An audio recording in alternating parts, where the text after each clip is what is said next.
Have you ever wondered how shoes came to be?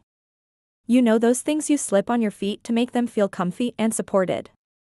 Well, shoes are something we all use every day, but have you ever stopped to think about where they came from? Their history is surprisingly old and fascinating.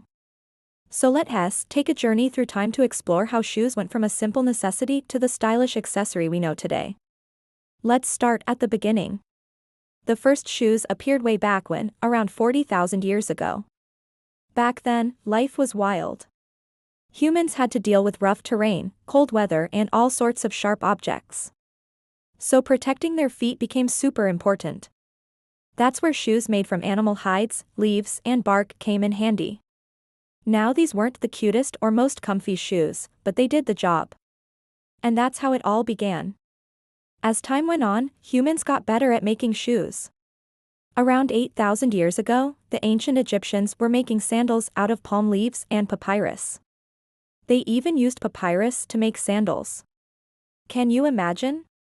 But it was the Romans who really stepped up their shoe game. Roman shoes were sturdier and more comfy, especially for men. You see, Roman soldiers marched long distances, so they needed good shoes. The Romans also gave us the pointed toe shoe, which was a fancy style back then. And they knew how to make shoes for different occasions. They had sandals for summer and boots for winter. So they kind of had all the bases covered. But what about in between times? Fast forward to the Middle Ages and we see a mix of styles. Back then, shoes started to show off people's style and status.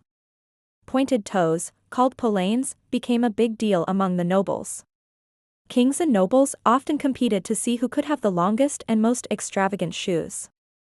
Meanwhile, most common folks still wore simple, functional shoes without any fancy points. It wasn't until the Industrial Revolution that things changed again. You see, before the Industrial Revolution, shoes were made by hand, which took a lot of time and effort. But then machines came along and started cranking out shoes way faster. This meant that shoes became more affordable for everyday people. No more were they just for the rich and famous.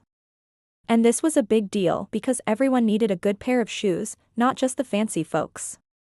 Plus, new materials like rubber and canvas hit the scene, making shoes lighter and more comfy than ever before. And let's not forget about sneakers. These were born during the Industrial Revolution and they were a game changer for athletes and those who wanted to move with ease. They may not have been the most stylish at first, but they sure were comfy.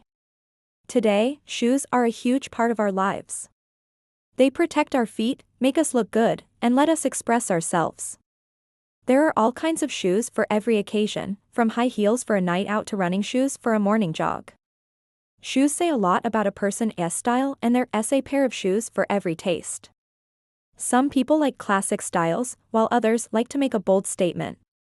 Some prefer comfy shoes for a casual look, while others go for sleek and sophisticated styles. And shoes also tell us about the wearer's personality. For example, some people love to collect shoes, while others prefer to stick with a simple, practical pair. Some like to match their shoes to their outfit, while others like to add a pop of color or a funky design. And let's not forget about the role shoes play in our culture. They can be a symbol of wealth and status, like those fancy high heels or those limited edition sneakers that everyone wants. Or they can be a way to show support for a sports team or a musician we love.